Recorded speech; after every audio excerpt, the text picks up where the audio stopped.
welcome to the Porchlight Book Company, Boswell Book Company joint virtual event series. I'm Daniel Golden from Boswell. If you are interested in more of the programming, both virtual and in person, some of which is recorded, go to boswellbooks.com and there's a click on a link for upcoming events.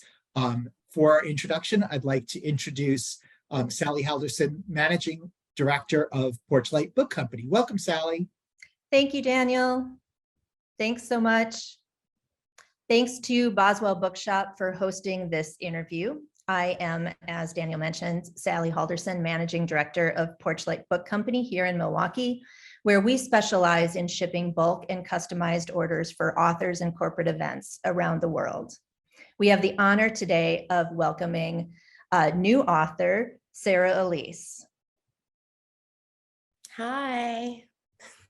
Sara Elise is a Black and Indigenous queer autistic femme creative who has been featured in Dazed, Playboy, Afropunk, Healthy-ish, Well and Good, Nylon, Style Like You and Them, among other publications.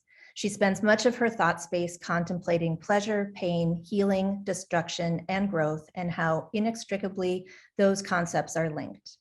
All of which can be found in her new book, A Recipe for More, Ingredients for a Life of Abundance and Ease, a book that guides readers on their journey toward developing greater personal awareness and well-being. Or, as Publishers Weekly so aptly summarized, this book is perfect for those seeking to make a change but need a bit of a kick in the pants to get started. But I would also add that this book is perfect to energize anyone, seeker, striver, searcher, who has been on a quest toward creating a life filled less with overwhelm, artifice, and detachment, and filled more with creativity, curiosity, honesty, and engagement. Sara Elise reassures us that we are free to choose with intentionality which ingredients we desire in order to create a truly delicious life. And we know the book just came out, and you all on this interview have not had time to read it. So we are lucky enough to begin tonight with Sara reading from A Recipe for More. Oh, great. Thank you. I wasn't prepared to read at first, but I love this plan and let's do it. Let's do it. You know, while you look for your page, I do want to ask, and I should have asked when you came on, do you prefer Sara or Sara Elise? Sara Elise is great. Okay, fantastic. Okay. And thank you for that really wonderful introduction. As I was listening to you describe the book, I was thinking that we should have hired you to write the, the description, because Thank you. I loved it. Thank you. It's terrific. Can't wait to get into it. So let's give them a little taste. Okay, sounds good. So I'm actually going to be reading from one of the later chapters, chapter 7, Use Your Fear and Your Rage. So typically when I read, I actually start with the introduction and give everyone a little taste, but you know, let's just go and let's just jump in and go deep. Let's do. So the chapter starts off with an introductory quote. I realize that if I wait until I'm no longer afraid to act, write, speak, be, I'll be sending messages on a Ouija board, cryptic comments from the other side. When I dare to be powerful, to use my strength in the service of my vision, then it becomes less important whether or not I am unafraid. And that's from Audre Lorde, The Cancer Journals. Fear is an enormous part of my daily experience. As a Black and Indigenous femme, queer woman living in a world where people still have a very open and vehement oppositions to my lived existence, fear is a baseline feeling that sits in my bones. It intermingles with my intuition and guides which route I take home, to whom and how I respond when catcalled as I'm walking down the street to the grocery store, and where I choose to travel internationally with my partner. And most people don't know this, but as an autistic person, fear permeates every millimeter of me, filling my veins with a pulsing charge that might spark and ignite at any moment. I'm fearful of interacting with people, fearful of smells and particles and things sticking to my hands, fearful of loud noises and flashing lights, fearful of all that I might not be prepared for experiencing at any moment that might overwhelm me and plunge me into a meltdown. I'm fearful of leaving my apartment and sometimes even of being in my apartment. Because I was raised in a highly monitored household where I wasn't even allowed to close my door, I'm fearful of being watched and fearful of being taken. The OCD and paranoia I experience as comorbid symptoms of my autism make it very difficult to exist in my body because the fear of most things outside of my control typically leads to a crippling and exhausting anxiety that I have to push through in order to exist in this world every single day.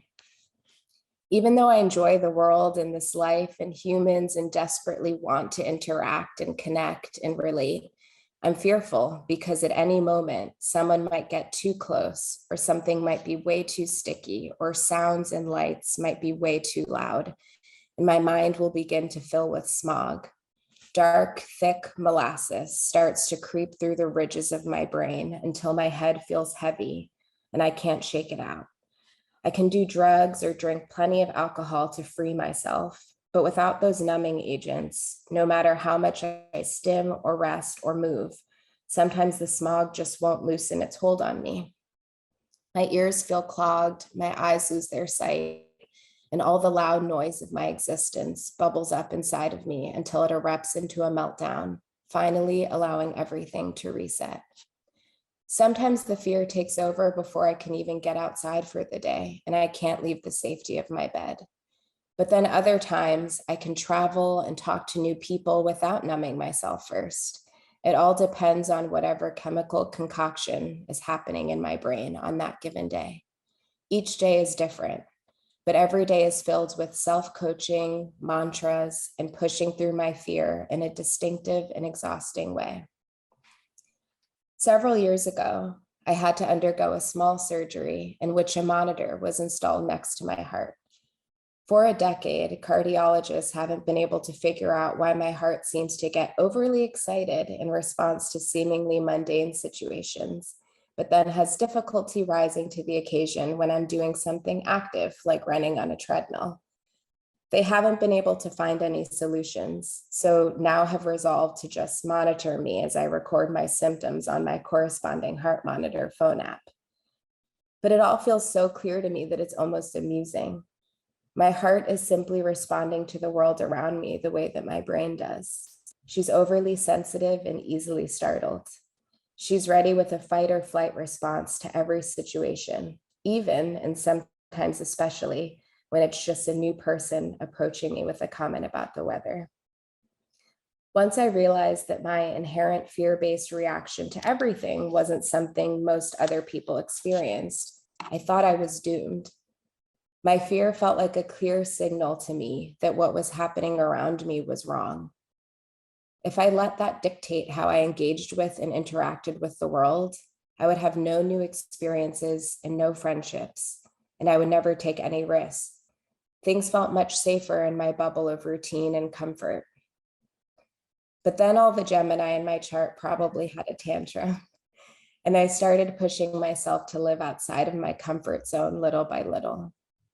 I mean, I'd been doing that my whole life, mainly so that I could try my best to fit in with others in typical life circumstances that seem normal and easy for everyone else to handle.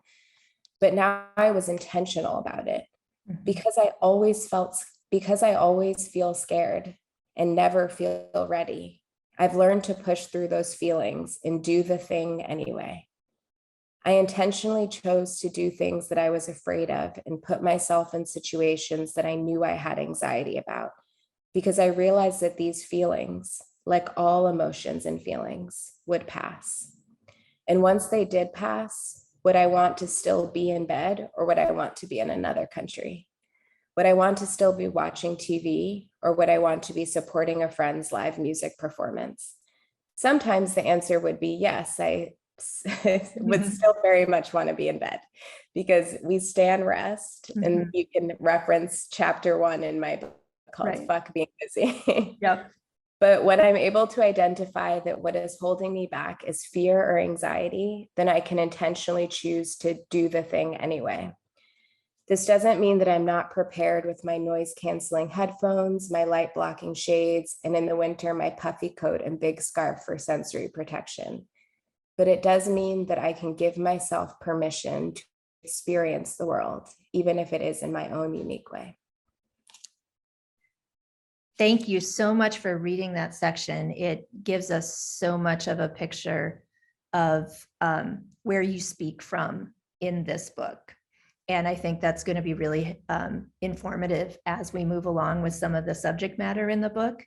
But let's start, if I might, since you read that piece, is writing and publishing and promoting a book carries a lot of demands, like you just listed, whether it's travel or a lot of people or unpredictability. How are you feeling about being a new author and having this book enter the world and speak to the people who are pulled toward it? Excuse me. I feel a lot of mixed, complicated emotions that I feel towards everything. I have a lot of fear and anxiety and hesitation and self-doubt. And I also feel like this is what I'm supposed to be doing, and that everything happens for a reason, and that everything in my life is aligned right now in a way that makes sense. I feel deeply grounded in this process, and I feel like I can sit and be resonant with that, even though I'm also experiencing all of these other feelings as well. So it feels right. Yeah, I think one of the things that we learn as we read your book is this, not methodology necessarily, but this encouragement toward self-assessment and taking a beat, assessing what we might lose if we give up opportunity because of our fear and because of a number of different ways that we're not managing our lives in a really intentional way. Let's start with, could you give a little bit of a backstory about yourself and about your journey that culminated then into writing this book? Yeah, sure. So I was born in Maryland. I grew up in both Massachusetts and Connecticut, and went to university in DC at Georgetown Business School. And during and after business school, I was interning in investment banking on Wall Street. I know so many people watching are probably like, what? This is why it's so great to start here, because it really is. This is such an interesting journey that you've taken. It's interesting even to me. It still feels like a completely different life, a completely different world. But I really thought that I was making the ultimate career choice, right? I thought that I was doing the thing that I'd been told to do. And I thought I was doing the thing that would open up the most doors for me. I never really considered happiness or wholeness or fulfillment in that process, like so many of us, I think, when we're sticking to a plan that we've been told to stick to. So I was just doing this plan and trying to be the best at it. But while I was working in investment banking, it's just funny, even every time I say it. It comes out of my mouth and I don't understand. And then I laugh. Yeah. When I was working in investment banking, I was doing the thing that I'd been told to do. I was doing a good job, and I was deeply, deeply depressed. And all of my free time, and I talk about this in the book a little bit, but all of my free time I was spent just numbing myself. I didn't know what I liked to do outside of work, because capitalism doesn't encourage us to have hobbies that don't make money.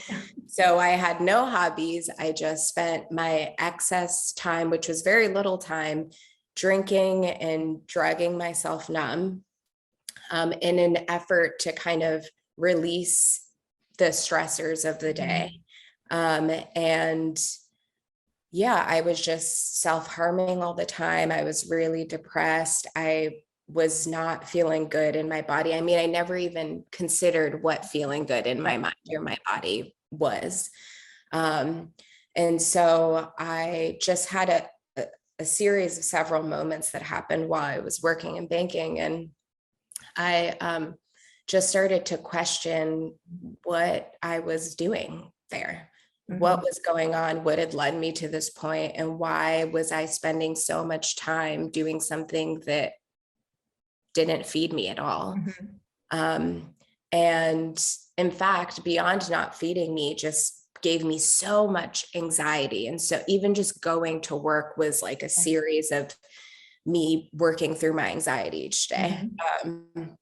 And yeah, so once I started that questioning process, I kind of just couldn't stop. And then I ended up, short condensed version is I ended up discovering my passion for food and learning about how food impacted my well-being, my mood, the way I interacted with people.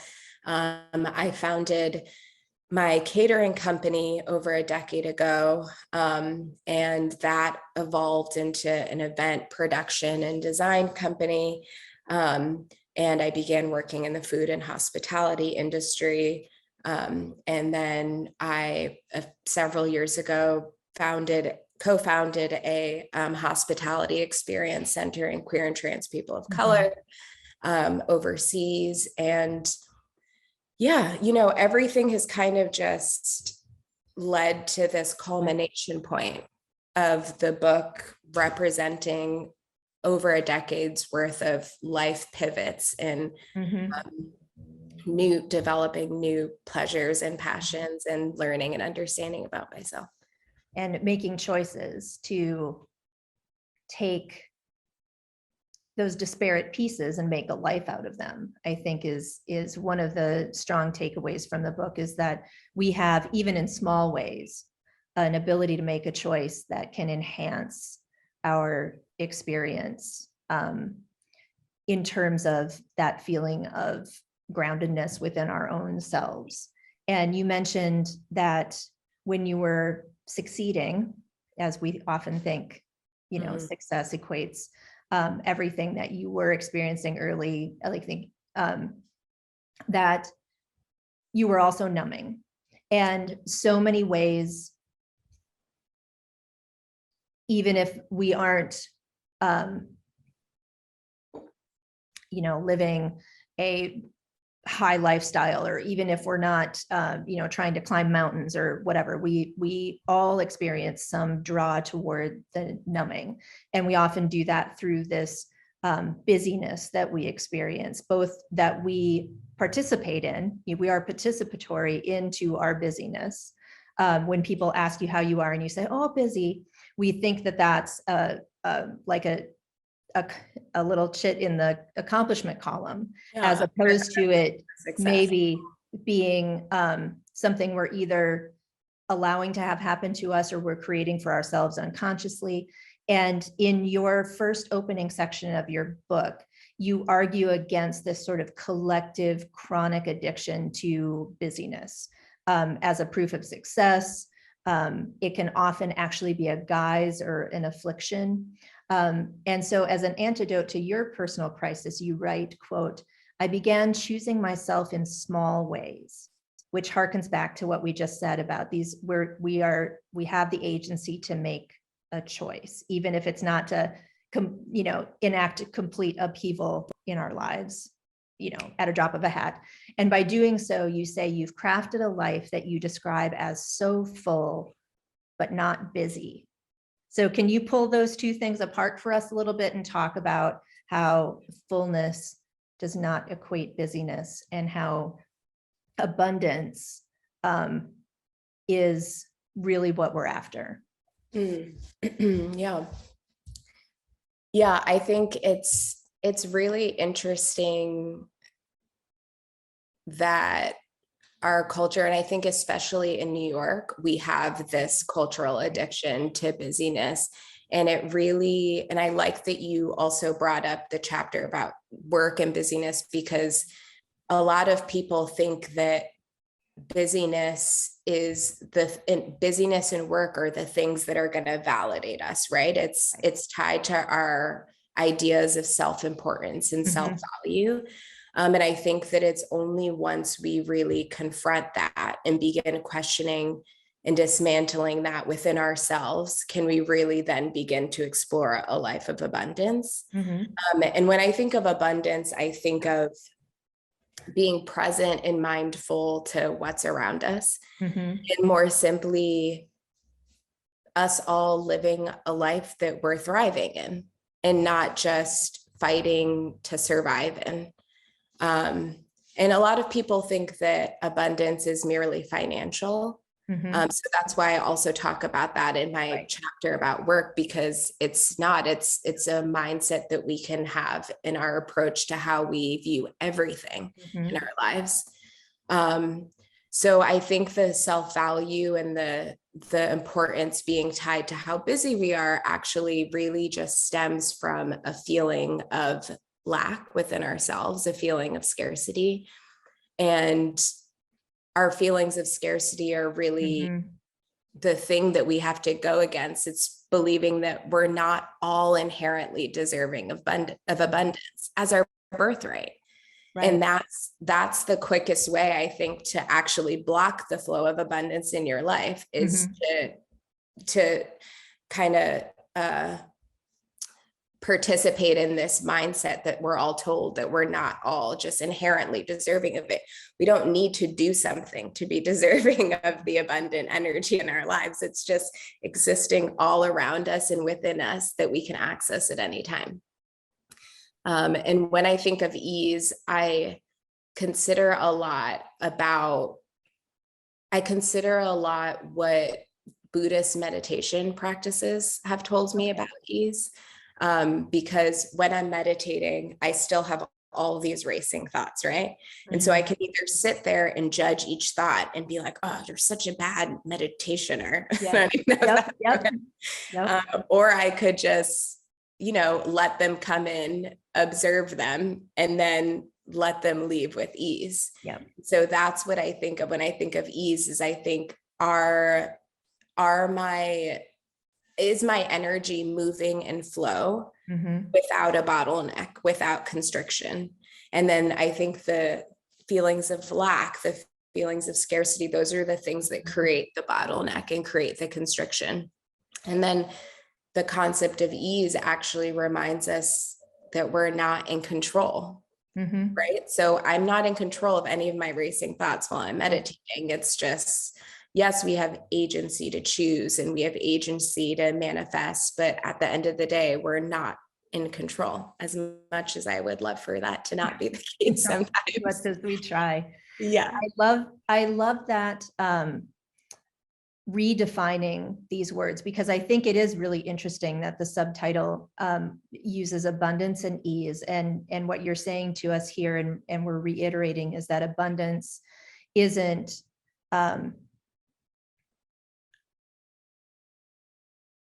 the bank account overflowing or the cup overflowing necessarily. It's a matter of it being counter to scarcity. And that ease isn't Netflix and chill, or, I mean, sometimes it is, right? Or, it isn't not going to work, but it is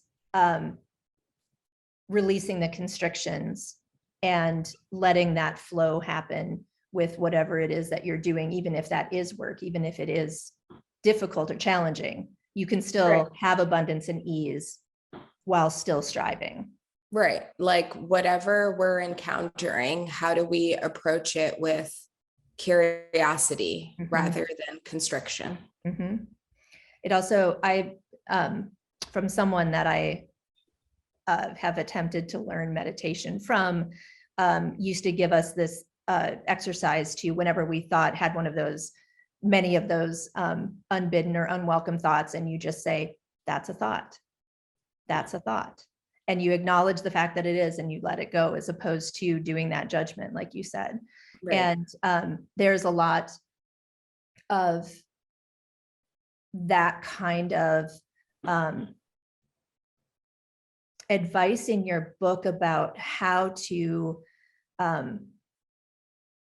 rethink some of the coding that we have about our emotions and our feelings. And I'm jumping a little bit here from all of the questions that we have, but I think because you opened with a piece about fear, and that fear passes, that emotions are just an emotion. And I think one of the things that we all can, we either learn as we mature, or maybe we should learn as we mature, is that we are not our emotions, right? Our emotions are not the only thing, and we are other. And so I'm curious if you have some of that advice, those pieces that I've taken out of your book that talk about how do we build enough space from our feelings to hear what they're telling us rather than react to them. You know, so getting the message from, as you said, from your heart monitor, that you're actually at, I think, quite in line with your head, right? Your head and your heart are actually in line, which came as a surprise, but how we can experience a feeling like fear, say that's a fear, that's a thought, and not necessarily be compelled by it to react to it. Yeah, I think it's really just, what we were talking about before, just releasing our need for self-judgment all the time, which really is just it's not, I don't think, inherent to who we are. I think it comes from society, right? It comes from, again, lack, because it's our desire to fit in, or our desire to, have people accept and love us, which is great. But I think that if we can release some of the self-criticism and self-judgment, and then when we do feel the feelings, just allowing them to sit, allowing them to sit and stay, but not allowing them to overstay.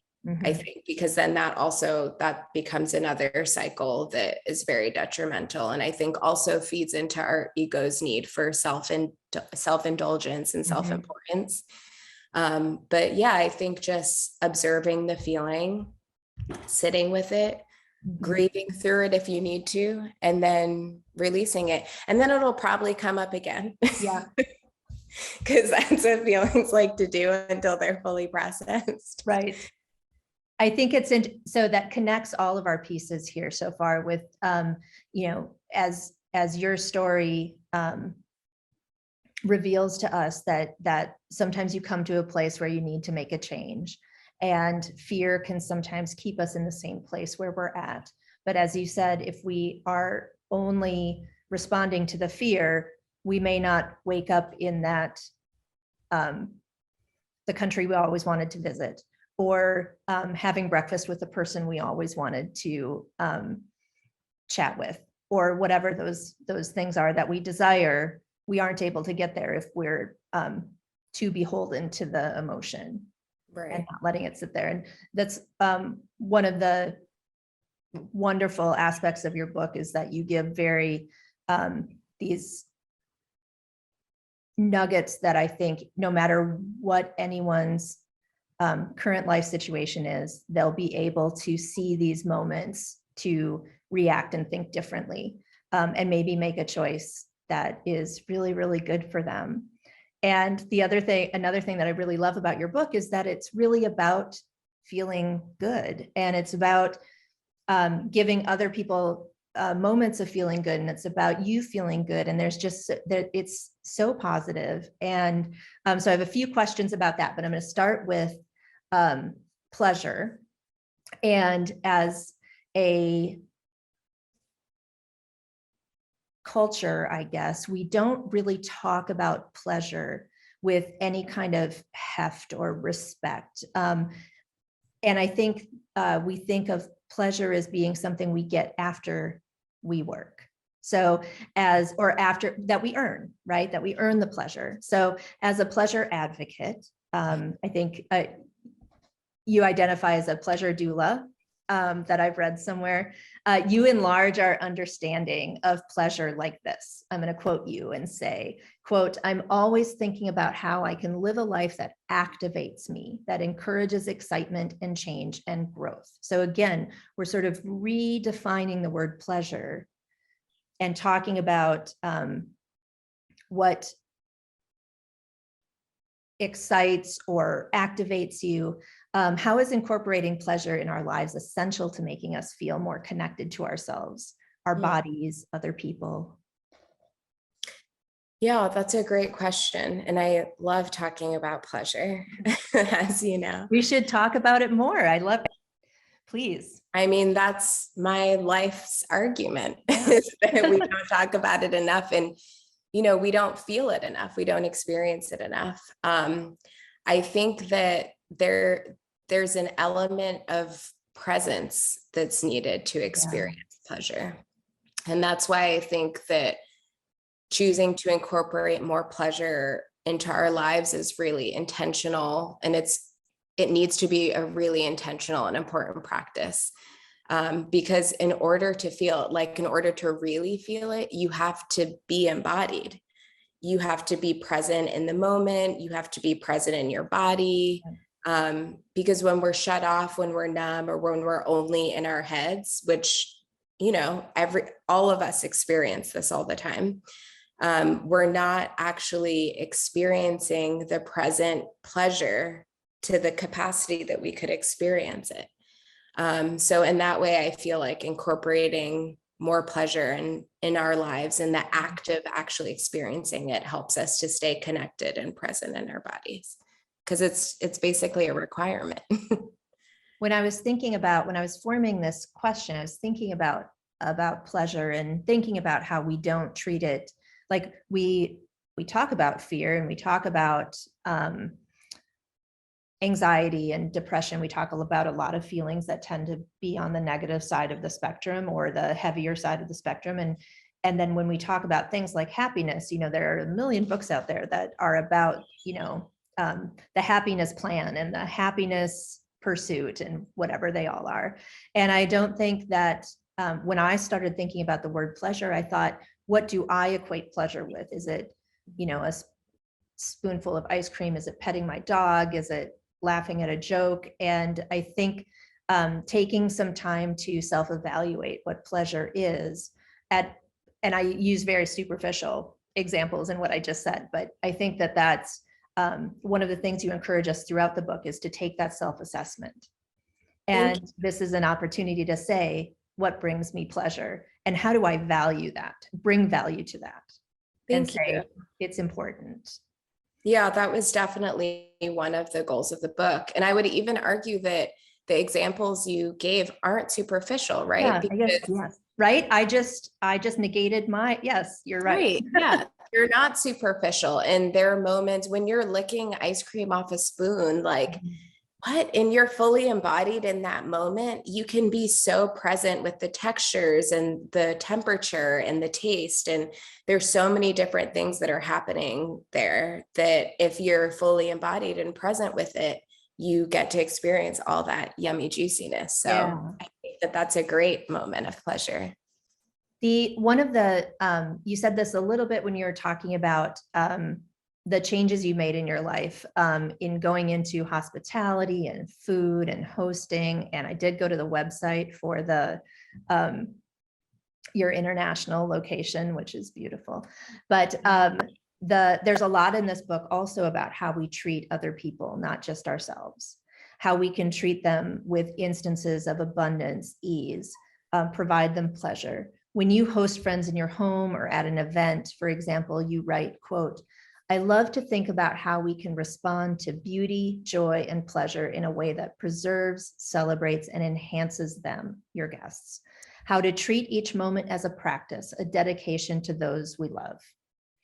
And it's important, you know, not to alienate other people in this pursuit of finding ourselves, but instead to better understand ourselves so we can give more to those people.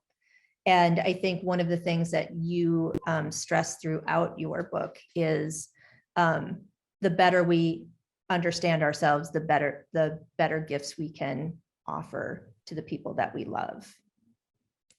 Yeah, absolutely. I think it's probably, that's one of the most important aspects of, you know, why I at least personally strive to understand myself, so that I can understand the world better and offer myself more to people that I love and who I want to create safe spaces for. Mhm. I think I grew up in a household that really prioritized the idea of, or I don't even know that this was intentional. So I'll just say they did a great job at teaching me how to be an island. Um, and they did a great job at teaching me how to prioritize my survival. And maybe the survival of our immediate family unit, but beyond that, it wasn't really our responsibility. So when I moved to Brooklyn and began building community and family here, my family here has taught me that that couldn't be further from the truth. And further also from the type of life that we're all actively creating together. A life that really nourishes both me and my community, because they're not mutually exclusive.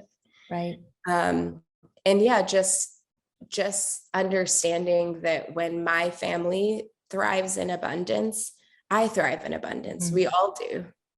I think often how I can create a life that's filled, like you said, with beauty and joy and pleasure.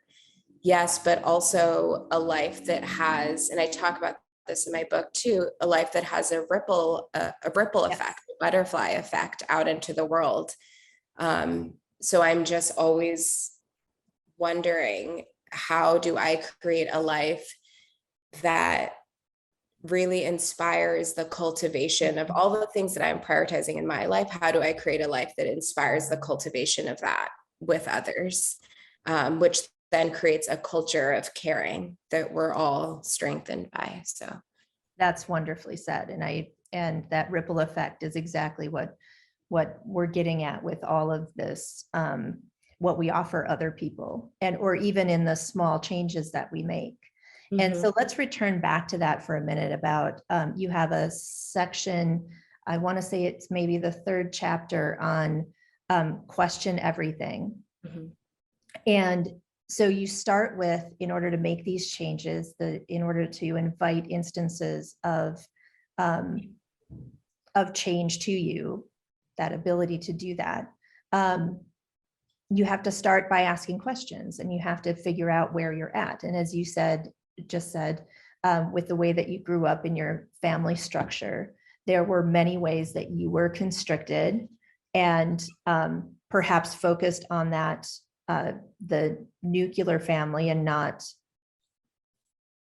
rippling out into the world. So give us perhaps some examples, or some definition behind what you mean by questioning everything, and finding comfort and the ability to question everything.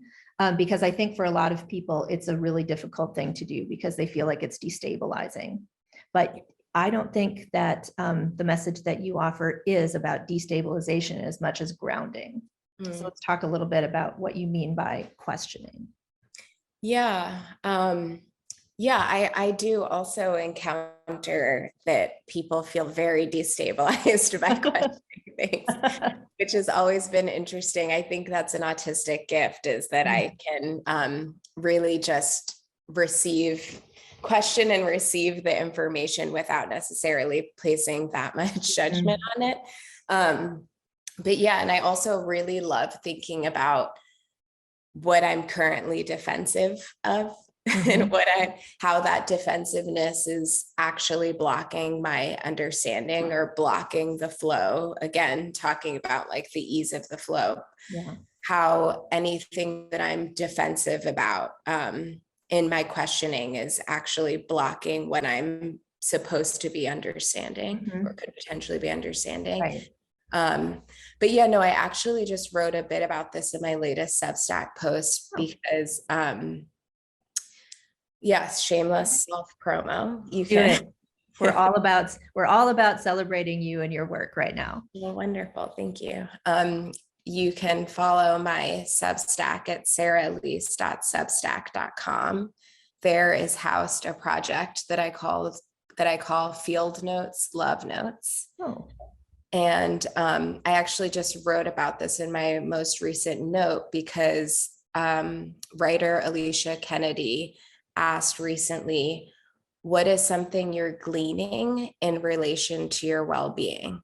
What are ideas that you've been searching for the sake of learning, for the sake of being in the world, rather than in search of answers to any specific query?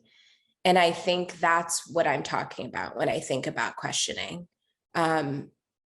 Developing a practice of gleaning. Questions don't always need answers, but oftentimes just consideration. So when I'm thinking about a questioning process, I'm advocating for the fact that sometimes the question is just about the process of the questioning rather than the conclusion that you're getting an answer from. And that might be one of the things that makes us so uncomfortable, is this feeling like to question means I have to have an answer, right? Or I have to find an answer. I have to make a change respective of my question, when in actuality, it's perhaps more of an observation. Yeah. And I think, just in the form of our lives, answers present themselves all the time. Just, in hindsight, everything is 2020. And when you look back, you're like, oh yeah, I thought I knew all the answers and thought I had this all planned out and nothing went according to plan, but then it ended up actually being great and beneficial, even more to me than I could have even imagined. Right. But I think the questioning process and the questioning practice is actually just about starting the questioning as the practice. That's the thing. That's the conclusion in that moment versus searching for a conclusion with your question. Yeah, that's well said. I really like that. You mentioned, as we were talking about this, about your autism being a superpower, or that it helps in ways of questioning and getting feedback. But in the book, you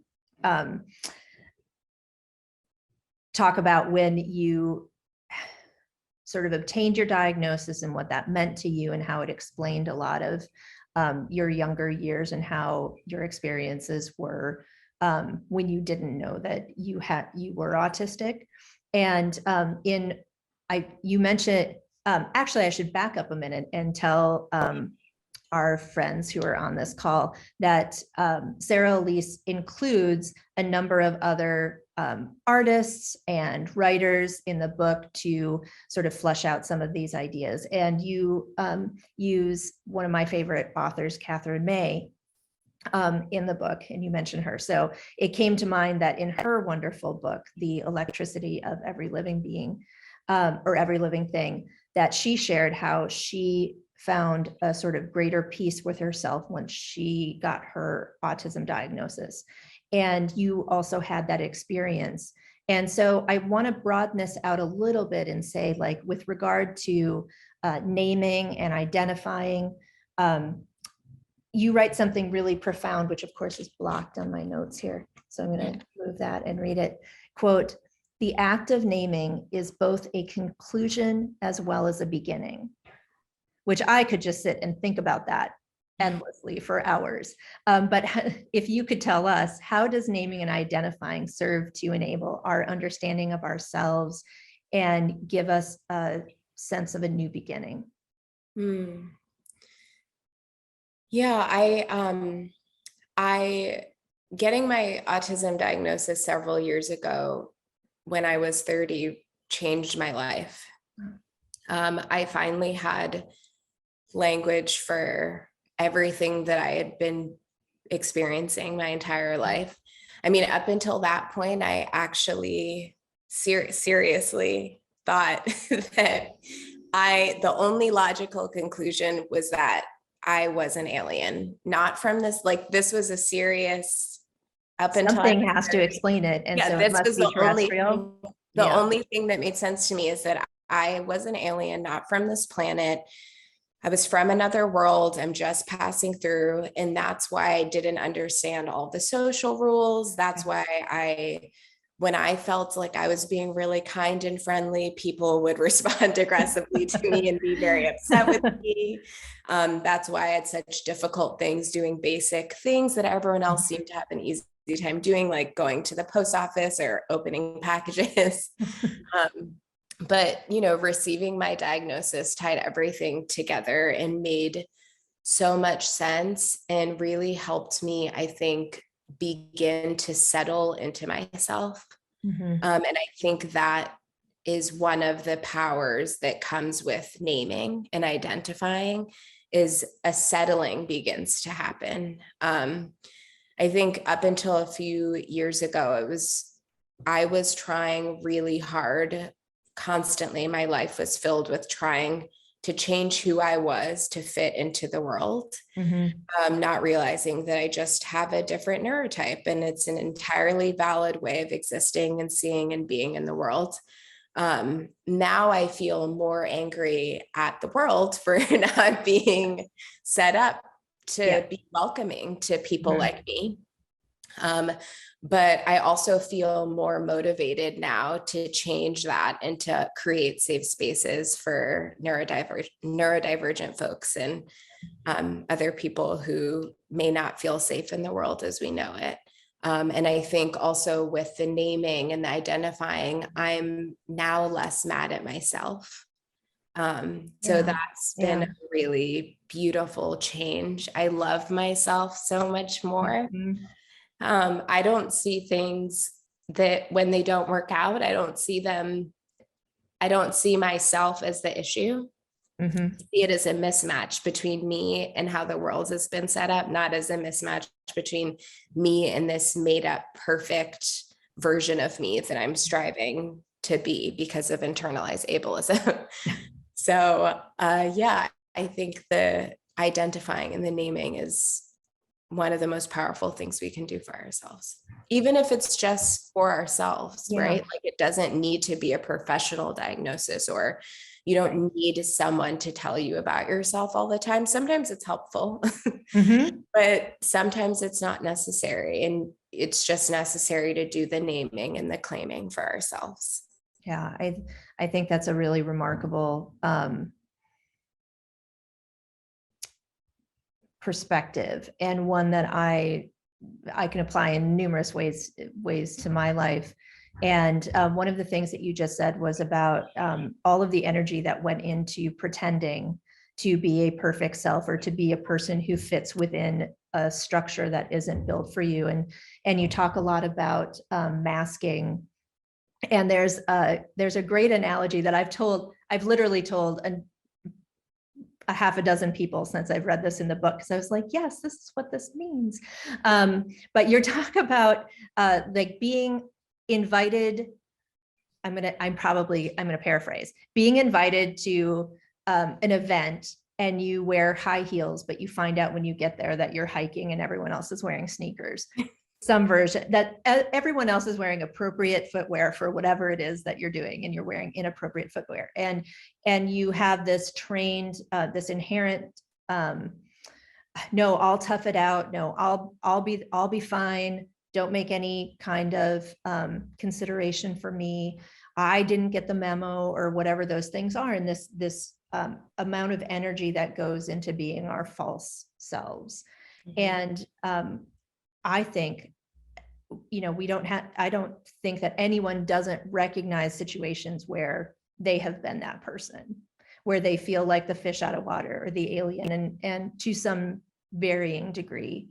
And I think what you write about masking really revealed how much it is part of our chronic busyness and our numbing, and all of the ways that the world makes us feel different. And so we feel like we're working so hard to fit in, that we are so exhausted that then we create these ways to blame ourselves for it.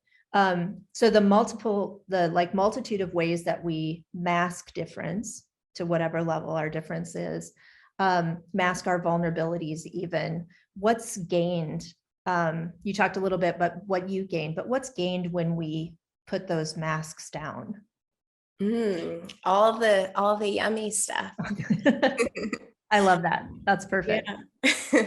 I mean, I've never, as an autistic person, and I'll just speak for me, even though I know that this is a trend amongst autistic people, but I've never been interested in small talk. Like, in fact, it literally pains me and makes me physically ill. Yeah. To have surface level conversation. But I'm so interested in information sharing, especially when that information gives me color about the depths of someone. And I think that with masks down, that's where the connection happens. That's where the energetic juiciness and the magic is exchanged. I think the masks are something we've all, like you said, we've all developed to different extents in order to protect ourselves, because they're there for our survival. They're part of our survival toolkit. And you know, so much of my book, I talk about not just surviving. And A Recipe for More is really, I think, you know, thinking about life beyond what's beyond our survival, what's beyond the mask, when our masks are off and we're exposing our most tender and vulnerable parts of ourselves. That's really the most more that we can experience, right? Together. I actually have a tattoo on my chest here that says "In It for the Blood," that I got years and years ago. But I really feel like that kind of just sums up how I feel about that question, because it's that pushing the extremities, the just what's beyond our mask. That's the more, that's what I'm always here for. Right. This is not a tattoo contest, but I have one on my arm that reminds me to be brave, because showing up in the world takes some bravery. Yeah. And, you know, trying to live as fully as possible sometimes means that you have to acknowledge the fear, but do it anyway. And sometimes we need to remind ourselves of these things by putting them on us, I think, right? Oh, yeah. I mean, I have many reminders everywhere.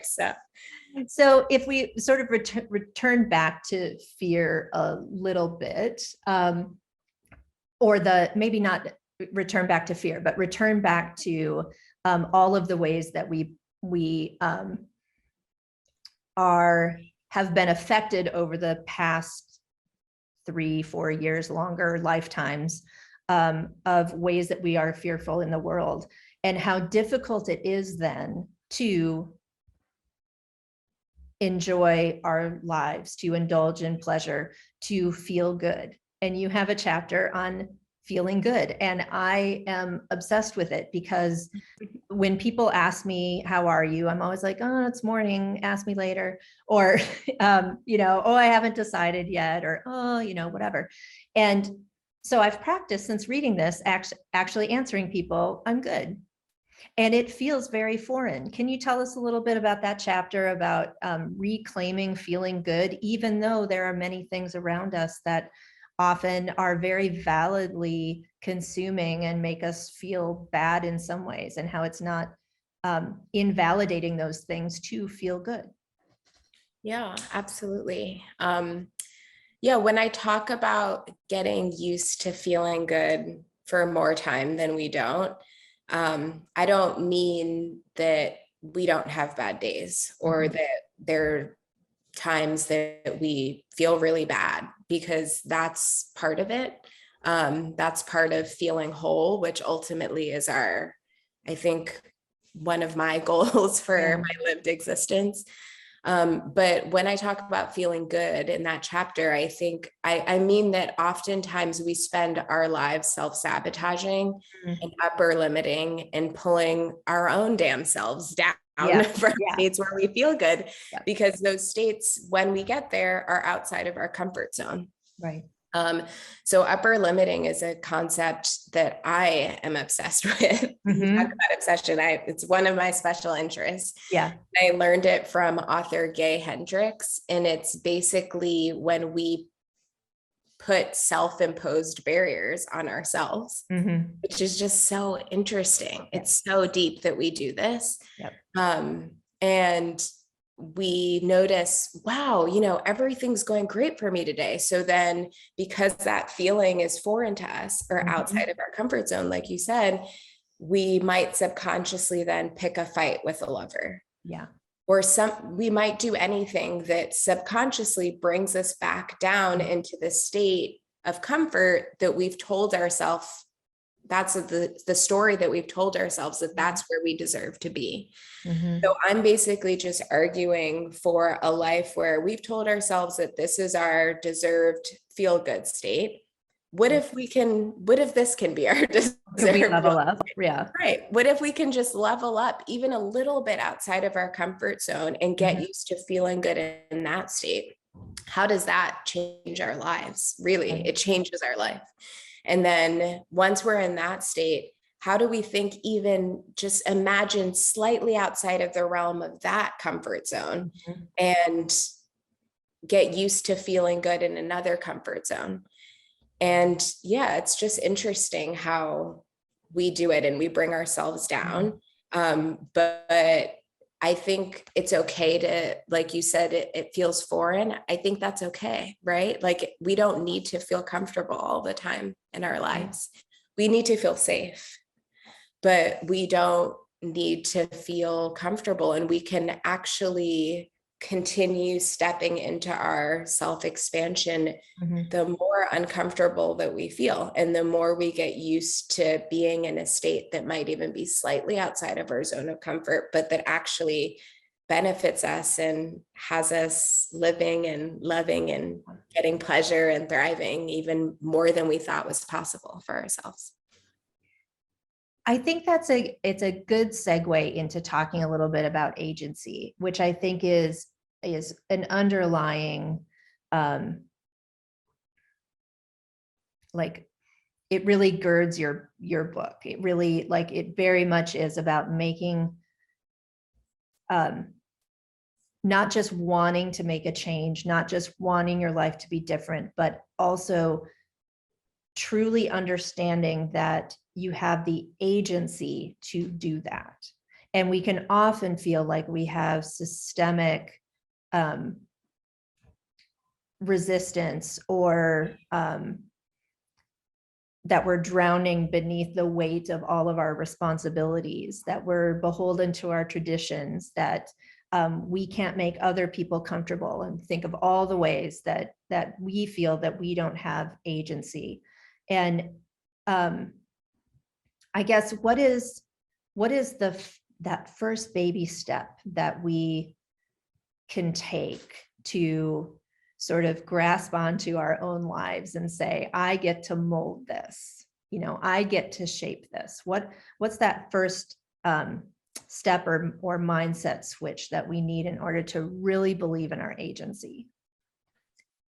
Yeah, I think the first step actually goes back to something we already talked about. I think the first step is the questioning, because I think that only when you sit back and question everything in your life can you really then determine if it's working for you. And I mean, literally everything. And I gave many questions, places to start. For your relationships and your career, I gave all of those examples in the book. And yeah, I think that is a strong first step, because once you question everything, then you can kind of take a self-assessment to see what's working, what's not working, what do you want to change. And then from there, I think it's the imagining. Yeah. Because that's what's then gonna, I'm using a term that I read by Akweke Emezi, but they talk about world bending. Okay. And I just love this concept, right? Like, it's basically the idea that you can imagine the life that you want for yourself and bend it into existence, right? Like, time isn't even linear. Wow. So you're actually just pulling whatever it is that you get from the questioning, whatever you're imagining, whatever you're desiring, you can pull it towards you now and bend it into your present life. So yeah, I think the questioning and then the imagining are two of the first steps for creating a life that you choose. I think that is a beautiful sentiment to end on, because we have reached 7 o'clock. which Wow. always sneaks up on me, and I'm never prepared because there are always more questions that I want to ask. But for our audience and everyone who's going to watch this video following, be sure to buy a copy of A Recipe for More, read more from Sara Elise in her Substack, check her out on all of the things that she is doing to create a ripple effect for all of us in making our lives more abundant and more full of pleasure. Thank you. Thank you. This was so so fun. much. Thank you. Have a good evening, everyone. Bye. Bye. Thank you.